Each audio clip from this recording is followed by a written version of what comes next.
বাংলাদেশ থেকে ধর্মীয় নিপীড়নের কারণে ভারতে যাওয়া যোগ্য শরণার্থীদের নাগরিকত্ব দেওয়ার ঘোষণা দিয়েছেন দেশটির কেন্দ্রীয় স্বরাষ্ট্রমন্ত্রী অমিত শাহ। পশ্চিমবঙ্গের শিলিগুড়ির কাওয়াখালীতে আয়োজিত এক সভায় তিনি বলেন, নাগরিকত্ব সংশোধনী আইন বা সিএএ এর আওতায় আবেদন করা বাংলাদেশি হিন্দু, শিখ ও জৈন শরণার্থীদের আগামী 6 মাসের মধ্যে ভারতীয় নাগরিকত্ব দেওয়া হবে। এ বিষয়ে এটি তার প্রতিশ্রুতি বলেও মন্তব্য করেন তিনি। ভারতীয় সংবাদ মাধ্যম টাইমস অফ ইন্ডিয়ার প্রতিবেদনে বলা হয়েছে, অমিত শাহ জানান, কেন্দ্রীয় স্বরাষ্ট্র মন্ত্রণালয় পশ্চিমবঙ্গ সরকারের সঙ্গে যোগাযোগ রেখে কাজ করছে।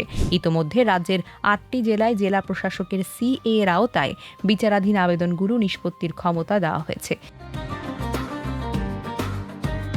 এর আগে সীমান্তবর্তী 8টি রাজ্য ও কেন্দ্রশাসিত অঞ্চলের জেলা প্রশাসকদেরও সিএএ এর অধীনে থাকার আবেদন নিষ্পত্তির ক্ষমতা দেওয়া হয়েছে। এতদিন এসব আবেদন কেন্দ্রীয় পর্যায়ে বিশেষ কমিটির মাধ্যমেই প্রক্রিয়াকরণ করা হতো।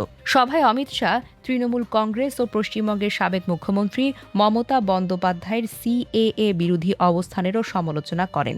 তিনি দাবি করেন, আইনটি কার্যকর করার সময় মমতা বন্দ্যোপাধ্যায় তাকে নিয়ে উপহাস করেছিলেন এবং পশ্চিমবঙ্গে সিএএ বাস্তবায়ন করতে দেবেন না বলে জানিয়েছেন। অমিত শাহ আরও বলেন, এখন রাজ্যে বিজেপি সরকার রয়েছে এবং অবৈধ অনুপ্রবেশকারীদের শনাক্ত করে ব্যবস্থা নেওয়া হবে। তবে সিএএ নিয়ে ভারতের রাজনৈতিক অঙ্গনে দীর্ঘদিন ধরেই বিতর্ক রয়েছে।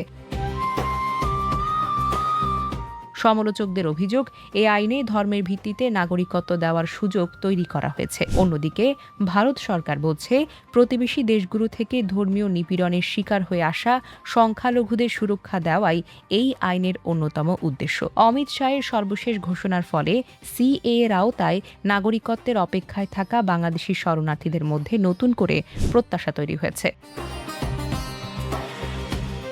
Desk report, recap news.